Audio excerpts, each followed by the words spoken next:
السلام علیکم ناظرین، میں ہوں عامر لیاقت حسین، میں پاکستان ہوں اور آپ دیکھ رہے ہیں پاکستان کے سب سے بڑے نیوز چینل بول کی سکرین پر ایسے نہیں چلے گا۔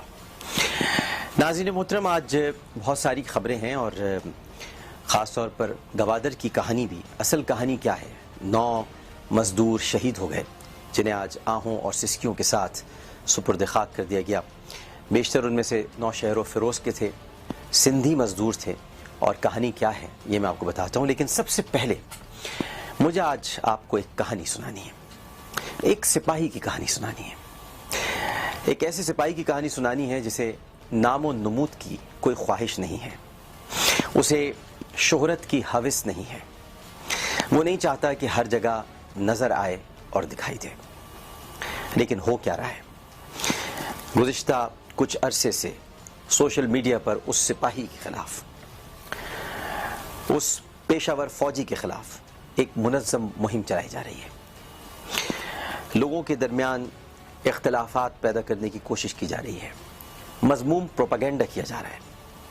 لیکن میں بتا دینا چاہتا ہوں، اور اس میں کچھ میڈیا ہاؤسز، کچھ اینکرز، کچھ لوگ اس میں ملوث ہیں اور وہ یہ کام کر رہے ہیں۔ لیکن میں یہ عرض کر دینا چاہتا ہوں اور بہت ادب کے ساتھ عرض کر دینا چاہتا ہوں، میں بہت نحیف ہوں، بہت کمزور ہوں، لاغر ہوں، اور کچھ لوگ کہتے ہیں کہ کوئی پیچھے ہے تو بس پیچھے اللہ ہی ذات ہے اور وہ ذات بابرکات ہے۔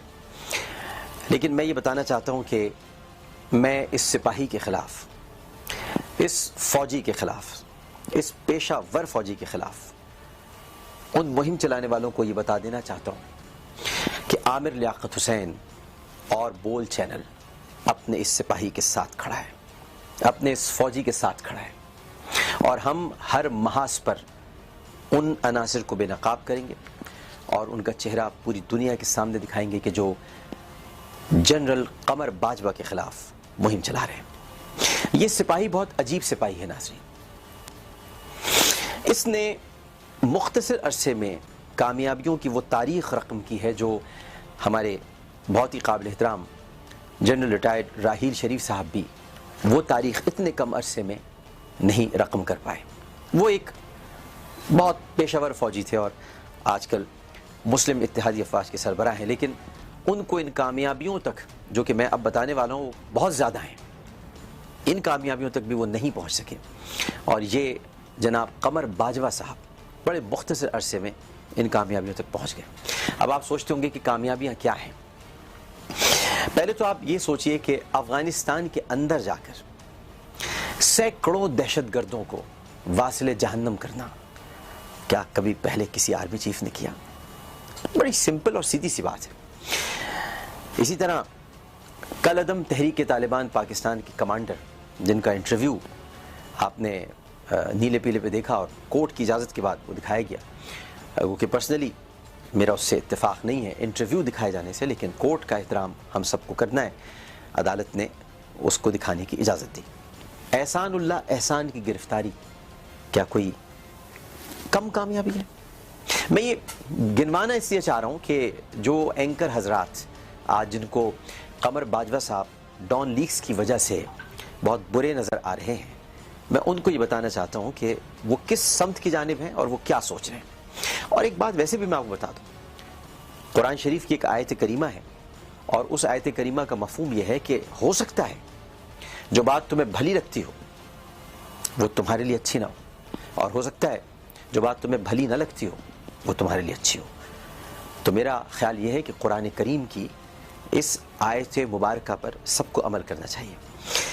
بہرحال تمام سیاسی جماعتیں، این جی اوز، انسانی حقوق کی تنظیموں کی مخالفت کے باوجود ایک کام اور کیا گیا، اور وہ ملٹری کورٹس کی مدت ختم ہوئی، اور اس کے بعد پھر افہام و تفہیم کے ساتھ، بات چیت کے ساتھ، گفتگو کے ساتھ، ڈائلاگ کے ساتھ ملٹری کورٹس کا قیام عمل میں لایا گیا۔ 26 خطرناک دہشت گردوں کو پھانسی کے پھندے پر لٹکایا گیا اور 100 سے زائد کو سزائے موت سنائی گئی۔ یہ بھی شاید آپ کے نزدیک کامیابی نہیں ہوگی، لیکن یہ بہت بڑی کامیابی ہے۔ اب یہ اگر آپ جنرل راحیل شریف صاحب کے ریٹائرڈ ان کے 3 سال جو مدت ملازمت کے اعداد و شمار دیکھیں تو یہ 26 سزائے اموات اور جو 100 سے 26 جو لٹکایا گیا جن کو اور 100 سے زیادہ سزائے اموات، یہ آپ کو ان کے 3 سالہ دور میں نظر نہیں آئے گی یہ تعداد اس مختصر سے عرصے میں، جو کہ ابھی رشک قمر کو آئے ہوئے ابھی کچھ ہی دن گزرے ہیں، ابھی تو قمر پورے جوبن پر آیا نہیں ہے۔ اور میں یہ بھی بتانا چاہتا ہوں کہ 600 باغیوں نے بلوچستان میں ہتھیار ڈالے، 600 باغیوں نے، ایک بڑی تعداد۔ پنجاب کے اندر رینجرز کا آپریشن شروع ہوا افہام و تفہیم کے ساتھ۔ افہام و تفہیم، جمہوریت کو برقرار رکھنا ہے، جمہوری اقدار کا تحفظ کرنا ہے۔ جنرل قمر باجوہ کو نہ شہرت کی تمنا ہے، نہ نام و نمود کی خواہش ہے، اور نہ وہ جمہوریت پر شب خون مارنا چاہتے ہیں، اور وہ کسی کو اس میں کامیاب بھی نہیں ہونے دیں گے۔ اگر کوئی آس لگائے بیٹھا ہے، کسی نے امید لگا لی ہے، تو وہ اس امید کو اب ختم ہی کر دے تو بہتر ہے۔ پھر میں آپ کو یہ بتا دیتا ہوں کہ پاکستان کی تاریخ میں سب سے زیادہ کیے گئے ہیں انٹیلیجنس آپریشنز، اور ہر شہر میں، ہر صوبے میں، فاٹا میں، گلگت بلتستان میں، اور کس کس کا نام نہ لیا جائے جو ان کے ساتھ کام کر رہے ہیں جناب، یہ تمام ہمارے کور کمانڈرز، سلام تحسین پیش کرتا ہوں جو قمر باجوہ صاحب کی قیادت میں کام کر رہے ہیں۔ اس کے ساتھ جناب نوید مختار صاحب، D G I S I, جناب ہمارے ملٹری انٹیلیجنس کے سربراہ، ہمارے D G I S P R جن کو آپ بہت تنقید کا نشانہ بناتے ہیں، وہ قدم بقدم ساتھ ہیں۔ اور اسی طرح سے جتنے ہمارے دفاعی اداروں کے سربراہان ہیں وہ جنرل قمر باجوہ صاحب کی قیادت میں متحد ہیں اور متفق ہیں۔ اس کے علاوہ رد الفساد آپریشن، یہ آپریشن ضرب عضب سے بھی کہیں زیادہ کامیابی کے ساتھ اس وقت جاری و ساری ہے، اور رد الفساد جب ختم ہوگا تو فساد بھی ساتھ ساتھ ختم ہوگا، یہ مد نظر رکھا جائے۔ اس کے علاوہ اگر ہم دیکھیں تو، اور پھر میں یہ بھی آپ کو بتا دوں، یہ سب کام بڑی خاموشی سے ہو رہے ہیں، پھر ریپیٹ کروں گا، ان کا مقصد نام و نمود، شہرت، تصاویر، چاروں اطراف سے آوازیں آنا، یہ ہے ہی نہیں ان کا کام، وہ نظر ہی نہیں آتے ہیں۔ ہاں جب وہ نظر آتے ہیں حاجی پیر سیکٹر وغیرہ میں تو بھارت کو بڑی تکلیف ہوتی ہے، جب وہ لائن آف کنٹرول پر نظر آتے ہیں، جب وہ پاک افغان بارڈر پہ نظر آتے ہیں تو دشمنوں کو بہت تکلیف ہوتی ہے۔ میں یہ بھی آپ کو بتانا چاہتا ہوں کہ سعودی عرب اور متحدہ عرب امارات کے ساتھ ماضی میں تعلقات ابتر ہو گئے تھے، قمر باجوہ صاحب کی قیادت میں یہ تعلقات بھی بہتر ہوئے ہیں۔ چین، قطر، یو کے، کامیاب ڈپلومیسی آرمی کی سطح پر جنرل قمر باجوہ۔ اس کے ساتھ ساتھ شدید تلخی ہے لیکن کریڈٹ جاتا ہے جنرل قمر باجوہ کو کہ انہوں نے ڈاکٹر اشرف غنی کو کئی مرتبہ فون کیا افغانستان، ان کے ہاں کوئی واقعہ ہو جاتا ہے تو فوراً کال جاتی ہے تاکہ یہ تلخی دور ہو۔ ہمسائے بہت ضروری ہیں ہمارے لیے، ہم ہمسایوں کو دور نہیں کر سکتے، تو یہ تلخی انہوں نے دور کرائی۔ اس کے علاوہ 3 بار یہ اشرف غنی صاحب سے بات کر چکے ہیں۔ پھر چمن واقعے کے بعد اگر آپ دیکھ عبداللہ کا جو حالیہ بیان ہے وہ اس بات کا مثبت اشارہ ہے، بہت بالکل کلیئر اشارہ ہے کہ معاملات بہتری کی طرف گامزن ہیں، اور آنے والے دنوں میں افغانستان اور ایران کے ساتھ ہمارے تعلقات بہت مثالی ہونے والے ہیں، یہ غلط فہمیاں سب دور ہو جائیں گی انشاءاللہ۔ پھر یہ بھی میں آپ کو بتا دوں کہ اطلاع بھی آپ کو دے رہا ہوں اور بتا بھی رہا ہوں کہ جلد ایران جانے والے ہیں جناب قمر باجوہ صاحب، تاکہ یہ جو ایک اختلافی نوعیت کے بیانات آ گئے ہیں یہ دور ہو جائیں گے، ختم ہو جائیں گے، اور قمر باجوہ صاحب جب بات کریں گے تو کیونکہ ہمسایہ ہے ایران، اس کو ہمارے ساتھ رہنا ہے اور ہمیں اس کے ساتھ رہنا ہے، اور دوست ایک دوسرے کو دھمکیاں نہیں دیتے۔ پھر لائن آف کنٹرول، آج بھی راجناتھ چلایا ہے، آج بھی راجناتھ چیخا ہے، ابھی میں اس کے بارے میں آپ کو بتاتا ہوں۔ لائن آف کنٹرول کو مستحکم کیا ہے جنرل قمر باجوہ صاحب نے، اسی صورتحال کافی خراب تھی پورے پاکستان میں۔ سپریم کورٹ کے آرڈرز کے بعد مردم شماری کا کام فوج کی نگرانی میں شروع ہوا ہے جنرل قمر باجوہ صاحب۔ ڈان لیکس پر آپ کو بڑی مسائل ہیں، لیکن میں آج آپ کو ایک بہت چھوٹا سا صحافی ہوں، بہت ہی چھوٹا تجزیہ نگار ہوں، لیکن میں آپ کو بتاؤں گا کہ آنے والے دنوں میں آپ ہی لوگ کہہ رہے ہوں گے کہ اس سے بہترین فیصلہ پاکستان کی بقا، سالمیت، استحکام اور جمہوریت کی پاسداری اور جمہوریت کی استقامت کے لیے نہیں ہو سکتا تھا، جو جناب قمر باجوہ صاحب اور وزیر اعظم میاں محمد نواز شریف صاحب نے کیا ہے۔ اب یہ حقیقی قیادت کہلاتی ہے. اور اب میں ذرا کچھ فوج کے بارے میں بتانا چاہتا ہوں. اور یہ چونکہ پروپیگنڈا ہو رہا ہے نا، تو میرا کام ہے اس پروپیگنڈے کو میں توڑوں بحیثیت پاکستانی. میں نا جی ایچ کیو میں کام کرتا ہوں. مجھے تو وکرم سود نے آج تک، میرا تو شکوہ جی ایچ کیو سے بھی ہے کہ وکرم سود نے مجھے، جو را کا سابق سربراہ ہے، اس نے مجھے جی ایچ کیو کا غنڈہ قرار دیا. آج تک مجھے جی ایچ کیو نے کبھی نہیں پوچھا کہ بھئی آپ کے ساتھ یہ ہوا ہے اور یہ تو بڑا ظلم ہے، اور ایک سٹیٹمنٹ آنا چاہیے. لیکن اس کے باوجود میں ایک پاکستانی ہوں اور میں اپنی فوج کے ساتھ کھڑا ہوں، اور میں جنرل قمر باجوہ صاحب کے خلاف کوئی بھی پروپیگنڈا کرے گا ایک چٹان بن کے کھڑا ہو جاؤں گا. میں نے سب سے پہلے، یاد ہے کہ جب ان کی تقرری ہوئی تھی تو شروع ہو گئی تھی، کچھ کارنر سے آوازیں آنی شروع ہو گئی تھی، ہم سے بڑا ختم نبوت کا پاسدار کون ہوگا؟ ہم تو اس کی محبت میں اور اس کی پیار میں اپنا سب کچھ گنوا بیٹھے ہیں اور بھی گنوانے کو تیار ہیں. اسی لیے ہم نے کہا تھا کہ جنرل قمر باجوہ صاحب پر وہ انگلی نہ اٹھائی جائے. بہرحال میں یہ بھی بتاتا ہوں کہ فوجی جوانوں اور افسران کی تنخواہوں میں بہتری کے لیے کام کیا جا رہا ہے، اور یہ گزشتہ 6 برسوں میں یہ کام نہیں ہوا تھا. 6 برس اسی طرح گزر گئے تھے. اب حکم یہ دیا گیا ہے کہ فوج میں بریگیڈیئر حضرات اور جو جنرلز ہیں ان کے بجائے میجر اور کرنلز جو ہیں ان کو بہترین فوائد دیے جائیں گے، اور انہی جوانوں اور افسروں کی جو میڈیکل سہولیات ہیں اور خاندانی جو سہولیات ہیں، جو خاندان کا خیال ہے، اس کی بہتری کے لیے کام شروع کیا گیا ہے.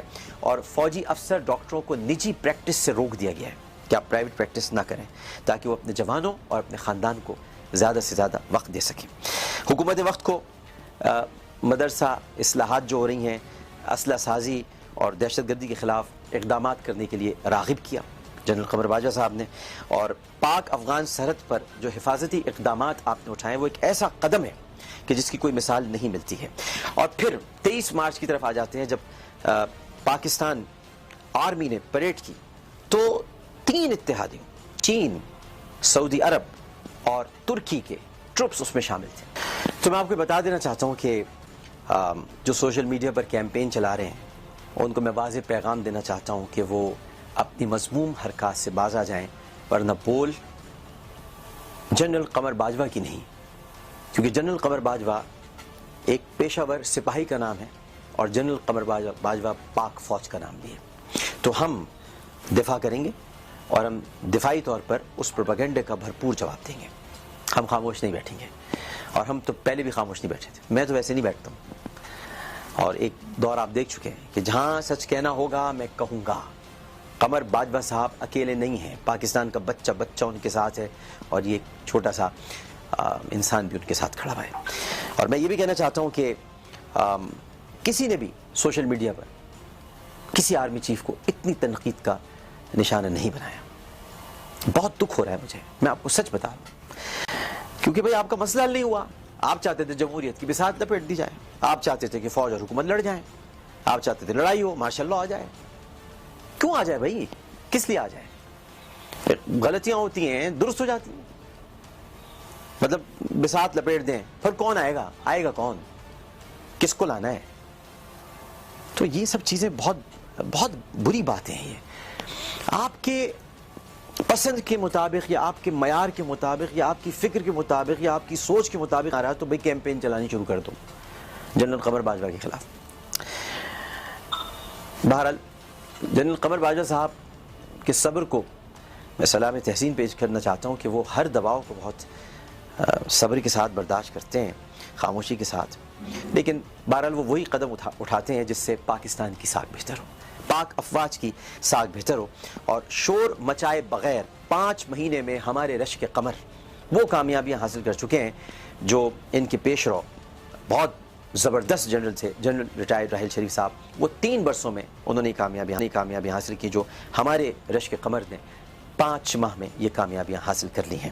ایک ایماندار ہیں، ایک مہذب ہیں، ایک عاشق رسول ہیں صلی اللہ علیہ وآلہ وسلم. آرمی چیف کا عہدہ سنبھالتے ہی آپ نے اپنے گھر میں میلاد مصطفیٰ صلی اللہ علیہ وآلہ وسلم کی محفل سجائی، اور سرکار دو عالم صلی اللہ علیہ وآلہ وسلم کی نگاہ عنایات آپ پر ہیں. اور میں کوئی یہ چاپلوسی کے لیے، یا مجھے تو دیکھیے کچھ لینا دینا نہیں ہے. میں تو آپ کو بتایا کہ جی ایچ کیو نے آج تک میرے بھی زخم پہ مرہم نہیں رکھا، لیکن ایک آدمی ہے, شاندار آدمی ہے, اسے دیکھ کر بھارت ڈر جاتا ہے بھائی, بھارت کی رگوں کا خون جم جاتا ہے جنرل قمر باجوہ کو دیکھ کر. میرے ملک کا وقار ہے, تو اس وقار کے تحفظ کے لیے میں, میرا چینل, میں بہت چھوٹا انسان ہوں لیکن ہم آپ کے لیے کھڑے ہیں. آپ ہمارے ہیرو ہیں قمر باجوہ صاحب, یہ 2-4 لوگ ہیں, چھوڑ دیجئے, آپ ہمارے ہیرو ہیں اور ہم آپ کے لیے دعا گو ہیں. اور آپ نہیں ہونا چاہتے اپنے ہیرو کے کسی یعنی ہیرو کے درجے پر آپ فائز نہیں ہونا چاہتے, آپ کی اپنی خواہش ہے, آپ خاموشی سے کام کرنا چاہتے ہیں, آپ کیجئے. آپ مقبولیت کے بجائے نتائج پر یقین رکھتے ہیں, آپ مقبولیت کے بجائے پروڈکٹیوٹی پر آپ یقین رکھتے ہیں, آپ رکھیے, لیکن ہم آپ کو اپنا ہیرو مانتے رہیں گے. اور میں یہ بھی بتا دوں کہ جو زیرو ہے بھارت میں بیٹھا ہوا, اس کا نام ہے راج ناتھ. راج ناتھ نے آج کہا ہے کہ بھارت نے لائن آف کنٹرول پر جو سیز فائر کی خلاف ورزی ہو رہی ہے اس کو سنجیدگی سے لے لیا ہے. اچھا اور کہہ رہا ہے کہ ہمارے صبر کا امتحان نہ لیا جائے. اب تمہارے کیا صبر کا امتحان لیا جائے؟ جھوٹے لوگ ہو تم لوگ, خود کرتے ہو کنٹرول لائن کی خلاف ورزی, سیز فائر کی خلاف ورزی کرتے ہو, لوگوں کو مار رہے ہو, کنٹرول لائن کے باہر آ کے بھی مار رہے ہو اور کنٹرول لائن کے اندر بھی مار رہے ہو. تم اپنے آپ کو دیکھو اور سنبھالو اپنے آپ کو. تمہارا بھارت ٹوٹ رہا ہے. پہلے نعرہ لگا تھا بٹ کے رہے گا ہندوستان, لے کے رہیں گے پاکستان. اب لگ رہا ہے بٹ کے رہے گا ہندوستان, ایک اور بنے گا پاکستان. یہ تمہارے بھارت میں نعرہ لگ رہا ہے. تو فکر کرو تمہارے صبر کا کیا امتحان لیں. ابھی تو صبر کا امتحان لیں گے, تمہارے کلبھوشن کو لٹکائیں گے. آپ ہی بولتے ہو نا کلبھوشن, تو یہ کلبھوشن لٹک جائے گا, تو پھر ہم آپ کے صبر کا امتحان لیں گے. بہرحال کوئی چوکیوں پر ان کی گولیاں نہیں برسائی گئیں, کوئی ان کی بستی پر فائرنگ نہیں ہوئی. یہ خود کرتے ہیں اور اس کے بعد پھر یہ رونا رکتے ہیں. ایک وقفے کی طرف ہم بڑھیں گے. وقت سے پہلے میں آپ کو بتا دوں کہ جب ہم واپس آئیں گے تو ٹیم میٹ, اس ٹیم میٹ میں جناب شعیب شیخ صاحب نے ایک بڑا زبردست خطاب کیا ہے. اور جب میں وقفے کے بعد آؤں گا تو آپ کو بتاؤں گا کہ اس خطاب میں جناب شعیب شیخ صاحب کا مرکز نگاہ, جو مقصد ہمیشہ رہا ہے اور مرکز نگاہ ہمیشہ پاکستان رہا ہے, اس پاکستان کے بارے میں جناب شعیب شیخ صاحب نے کیا کہا. بڑا ولولہ انگیز, عزم اور حوصلے سے بھرپور خطاب تھا. ہم آپ کو وقفے کے بعد وہ خطاب دکھاتے ہیں اور اس کے بعد پھر کچھ اور اسٹوریز ہیں اور ایک چیف جسٹس صاحب سے مجھے اپیل بھی کرنی ہے. لیکن پہلے ایک وقفہ, ایسے نہیں چلے گا. خوش آمدید ناظرین محترم. شعیب شیخ نام ہے ایک آہنی دیوار کا. شعیب شیخ نام ہے سچائی کے ساتھ اپنے کام کو آگے بڑھانے والے ایک ایسے شخص کا جو راستے میں آنے والی باطل قوتوں سے ٹکرانا بھی جانتا ہے اور انہیں گھر بھیجنا بھی جانتا ہے. شعیب شیخ نام ہے ایک ایسے شخص کا, ایک ایسے انسان دوست انسان کا کہ جو میں کی چادر سے باہر نکلا ہوا ہے. ٹیم میٹ میں مجھے اتفاق اس طرح ہوا کہ پہلے تو میں مہمان کی حیثیت سے گیا تھا, پھر اس کے بعد ایف آئی اے والوں نے ہمارا دفتر بند کر دیا, ایف آئی اے والوں نے چھاپے مارے, بچوں کو اٹھا کے لے گئے. اس کے بعد وہ ٹیم میٹ نہیں ہو سکی. اب میں میزبان تھا, میں نے شعیب شیخ صاحب کو بلایا تقریر کرنے کے لیے اور میں 6 گھنٹے تک کھڑا رہا تھا اور کمپیئرنگ کر رہا تھا. لیکن شعیب شیخ صاحب کی جو تقریر تھی اس نے مجھے ہک کر لیا اور میں سنتا رہا. وہ شخص بار بار کہہ رہا تھا ہمارے لیے اللہ کافی ہے, ہمارے لیے اللہ کافی ہے, ہمارے لیے اللہ کافی ہے. جس شخص کا یقین, اعتقاد اور ایمان خدائے بزرگ و برتر پر اس قدر ہو, اسے کوئی کیا گرائے گا. بسم اللہ الرحمن الرحیم. السلام علیکم. سب سے پہلے ہمیں فخر ہے اپنے پاکستانی ہونے پر, ہمیں فخر ہے اپنے ایگزیکٹین ہونے پر, اور ہمیں فخر ہے اپنے بول والا ہونے پر. طوفان کر رہا تھا میرے عزم کا طواف, دنیا سمجھ رہی تھی کہ کشتی بھنور میں ہے. نصر من اللہ و فتح قریب, اور اس فتح کے لیے ہمیں بس ایک اللہ کافی ہے. باطل کے چراغ بجھ گئے, حق کا سورج طلوع ہو گیا, اور اس سورج کو روشنی کے لیے بس ایک اللہ کافی ہے. 2015 میں ہم نے ایگزیکٹ اور بول کا خواب یہیں پڑھا تھا, یہیں سنایا تھا کہ 1 کروڑ پاکستانی بچہ جو پڑھ نہیں سکتا اسے ہم پڑھائیں گے, اور پاکستان کی آئی ٹی ایکسپورٹس کو $50 بلین تک لے جائیں گے. اور اس خواب کی تعبیر کے لیے بس ایک اللہ کافی ہے. لیکن اس خواب کو سن کے پاکستان کا دشمن ڈر گیا. وہ دشمن چاہے پاکستان سے باہر ہو یا پاکستان کے اندر، وہ یہ جانتا تھا کہ ہم اس خواب کو تعبیر دے دیں گے، اور اس ریس میں ہم خرگوش کی طرح سوئیں گے نہیں، اس لیے سارے کچھوے پیچھے رہ جائیں گے. تو اس نے ہر طریقے سے کوشش کی کہ ہم اس خواب کو تعبیر نہ دے سکیں. پورے پاکستان کی ساری منفی قوتیں ایک ہو گئیں. لیکن جس طرح فرعون کے سانپوں کے لیے موسیٰ کا ایک عصا کافی تھا، ایسے ہی ان دشمنان پاکستان کی سازش کے لیے ہمارا ایک اللہ کافی تھا. دنیا کی تاریخ کا بدترین ظلم ڈھایا گیا، دنیا کی تاریخ کا بدترین ظلم. اور یاد رہے کہ ظلم اپنے اثرات سے تولا جاتا ہے. ظلم جانوں کے جانے سے نہیں بلکہ جانوں کے نذرانے سے تولا جاتا ہے. اس لیے آج بھی کربلا ظلم کی زیادہ بڑی مثال مانی جاتی ہے، نہ کہ وہ جنگیں جن میں کہ ہزاروں جانیں گئیں. اف کیا ظلم تھا. $20 بلین ورتھ کی پاکستان کی پہلی اور آج بھی واحد کمپنی ایگزیکٹ، $20 بلین کی پاکستان کی پہلی اور آج بھی واحد کمپنی ایگزیکٹ آپ نے 6 گھنٹے میں بند کر دی.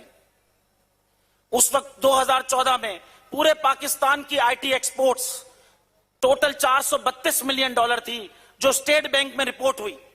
اس میں سے $355 ملین ایگزیکٹ کے تھے.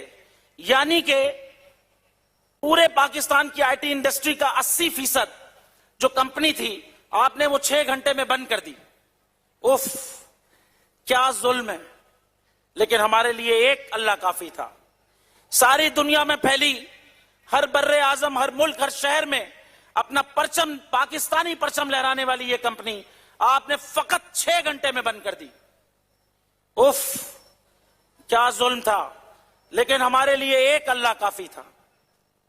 ایگزیکٹ کی 10,000 ڈائریکٹ جابز، دنیا کی کسی بھی کمپنی سے بہترین جابز، تنخواہیں، بونس، گاڑیاں، سوئمنگ پول، جم، ہر طرح کی سہولت، یہاں تک کہ ماں باپ کا میڈیکل کوریج بھی. اور پھر اسی طرح کی 20,000 انڈائریکٹ جابز، اور پھر ان سے وابستہ لاکھوں لوگ آپ نے 6 گھنٹے میں بے روزگار کر دیے. اف کیا ظلم تھا. لیکن ہمارے لیے ایک اللہ کافی تھا. دبئی کے رولر سے کسی نے پوچھا کہ یہ آپ اپنے 2016 کے بجٹ کو اپنی ہسٹری کا بیسٹ بجٹ قرار دیتے ہیں، تو وجہ وہ بولے کہ یہ بجٹ پورے سال میں 3,000 جابز کریٹ کرے گا. 3,000 جابز پورے سال میں. ایسے سوچتی ہیں وہ سٹیٹس جو آج ریگستان سے نکل کر آپ سے آگے نکل چکی ہیں، اور آپ نے ہزاروں لاکھوں لوگ بے روزگار کر دیے 6 گھنٹے میں. اف کیا ظلم تھا. مگر ہمارے لیے ایک اللہ کافی تھا. امریکہ جیسے ملک کا صدر 900 جابز کی کریشن کو سیلیبریٹ کرتا ہے. 900 لوگوں کی جابز وہ سیلیبریٹ کرتا ہے، اور آپ پورے پاکستان کی آئی ٹی انڈسٹری 6 گھنٹے میں بند کر دیتے ہیں ایک بونے سیٹ کی خاطر. اتنا بڑا پاکستان کا نقصان. اف کیا ظلم تھا. لیکن ہمارے لیے ایک اللہ کافی تھا. ایک آرٹیکل ایک جرنلسٹ وہ ہائر کو پیسے دے کے لکھایا جاتا ہے، وہ جرنلسٹ جس کو آپ نے خود پاکستان سے دشمنی میں ملک بدر کیا، پھر اس کے لکھے پہ کمپنی بند، آفس پہ قبضہ، سارے کمپیوٹر اٹھا لیے، سرور جلا دیا، گاڑیاں فریز، پراپرٹیاں فریز، اکاؤنٹس فریز. نہ صرف ایگزیکٹ اور اس کی مینجمنٹ کے بلکہ میرے سارے گھر والوں، رشتہ داروں اور دوست احباب کے بھی. کیا پھپھیاں تو کیا خالائیں، کیا چاچے تو کیا ماموں، سب کے ہر چیز فریز، تاکہ کوئی قریبی جو ہے وہ مدد نہ کر دے. ہر طرح سے فائنینشلی کرنچ ہو جائے ہم. اف کیا ظلم تھا.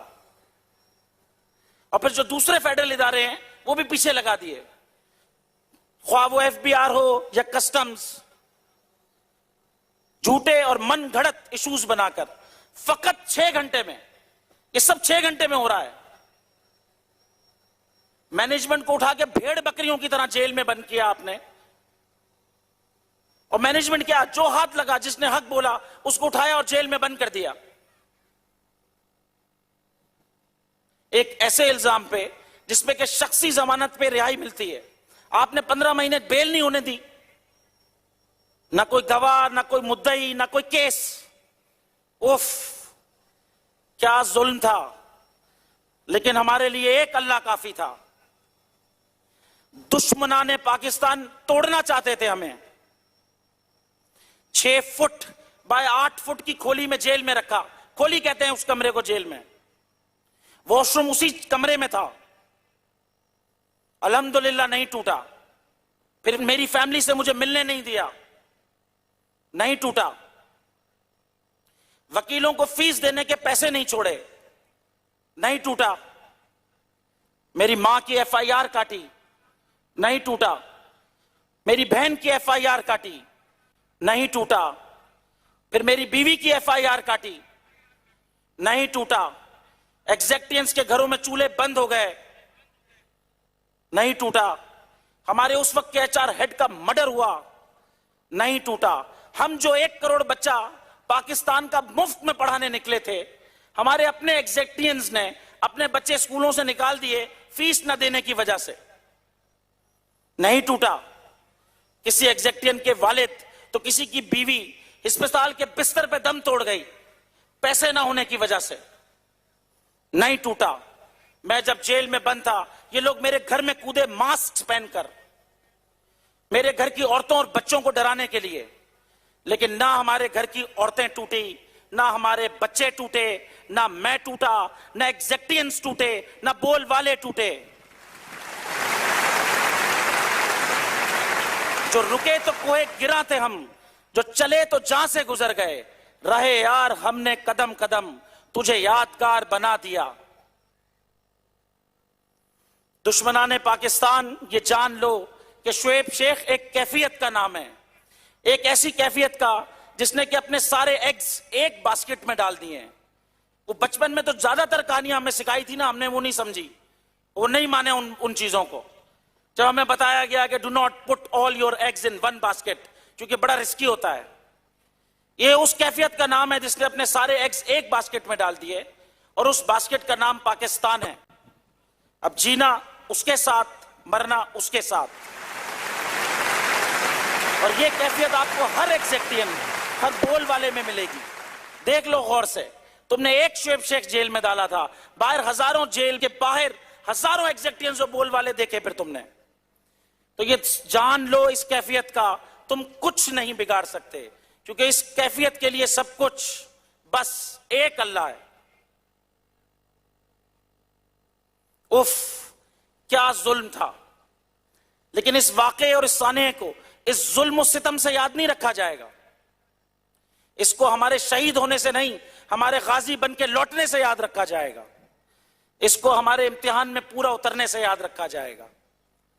کیونکہ جتنا بڑا یہ ظلم تھا، اس سے بڑا صبر تھا ہمارے لوگوں کا، اس سے بڑی استقامت تھی ہمارے لوگوں کی، اس سے بڑی ہمت تھی ہمارے لوگوں کی.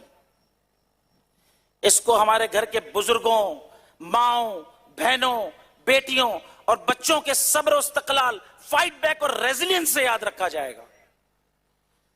یہ غازی، یہ تیرے پراسرار بندے جنہیں تو نے بخشا ہے ذوق خدائی. دو نیم ان کی ٹھوکر سے صحرا وہ دریا، سمٹ کر پہاڑ ان کی ہیبت سے رائی. ان کو ہمارے لوگوں کے حق پہ ایمان کی طاقت سے یاد رکھا جائے گا. اس کو یہ وہی ایمان کی طاقت ہے جو حضرت ابراہیم علیہ السلام کے لیے آگ انداز گلستان بنی تھی. 75 سال کی میری والدہ جب جیل میں مجھ سے ملنے آئیں تو پہلے تو 17 دن ملنے نہیں دیا. پھر جب تھوڑی سی ملاقات ہوئی تو انہوں نے پہلے جملے جو کہے وہ یہ کہے، بیٹا جھکنا نہیں، حق جیت جائے گا، باطل ہار جائے گا. اس واقعے، اس سانے کو حق کی جیت سے یاد رکھا جائے گا. میری بیوی نے اس وقت مجھے ایک کہانی سنائی، بہت اچھی لگی مجھے وہ کہانی اس وقت، کہ ایک آدمی اپنی زندگی کے سفر کو ریت پہ چلتا ہوا دیکھتا ہے. وہ دیکھتا ہے کہ اس کے زندگی کے سفر میں ہر وقت وہ اور اس کا رب ساتھ ساتھ ہیں، اور ریت پہ 4 پیروں کے سائے بن رہے ہیں. مگر وہ یہ دیکھ کے دکھی ہو جاتا ہے کہ جب اس کی زندگی میں مشکل وقت آتا ہے تو وہ پیر کے سائے دو رہ جاتے ہیں، اور وہ بڑے دکھ کے ساتھ اپنے رب، اپنے اللہ سے پوچھتا ہے کہ میرے اللہ، جب مجھے تیری سب سے زیادہ ضرورت تھی تو اسی وقت نہیں تھا میرے ساتھ؟ تو جواب آتا ہے کہ یہ جو پیروں کے سائے میرے ہیں، میں نے اس وقت تمہیں گود میں اٹھایا ہوا تھا۔ پوری دنیا نے اس کڑے وقت میں ہمارے رب کے اس رشتے کو دیکھا ہے، واقعی اس سانے کو ہمارے رب سے اس رشتے سے پہچانا جائے گا، اور پھر لاکھوں کروڑوں کی دعائیں قبول ہوئی۔ ہمارے ملک کی عدالتوں نے انصاف کے فیصلے کیے، ہمیں باعزت بری کیا، وہ جھوٹے کیسز ختم کر دیے۔ اس واقعے اور اس سانے کو ان دعاؤں کی قبولیت سے یاد رکھا جائے گا، اس کو ہمارے ملک کی عدالتوں کے انصاف سے یاد رکھا جائے گا۔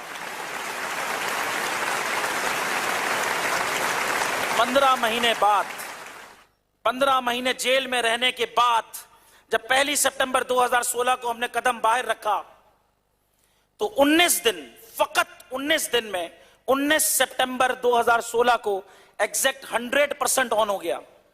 اب غور کریے گا پلیز، اگر کسی ملک کی آرمی آپ 15 مہینے بند کر دیں، اس کے اکاؤنٹس فریز کر دیں، اس کو لوگوں کو اٹھا کے جیل میں ڈال دیں، اس کے خلاف بدترین میڈیا ٹرائل کریں، تنخواہیں دینے نہ دیں، آفسوں پہ قبضے کریں، ان کے رشتہ داروں، دوست احبابوں کا پیچھا کریں، FIR کاٹیں، ایک طرح سے تقریباً برباد کر دیں آپ، تو 15 مہینے بعد میں سمجھتا ہوں کہ کسی ملک کی آرمی بھی 15 مہینے بعد یا تو آن نہیں ہو سکے گی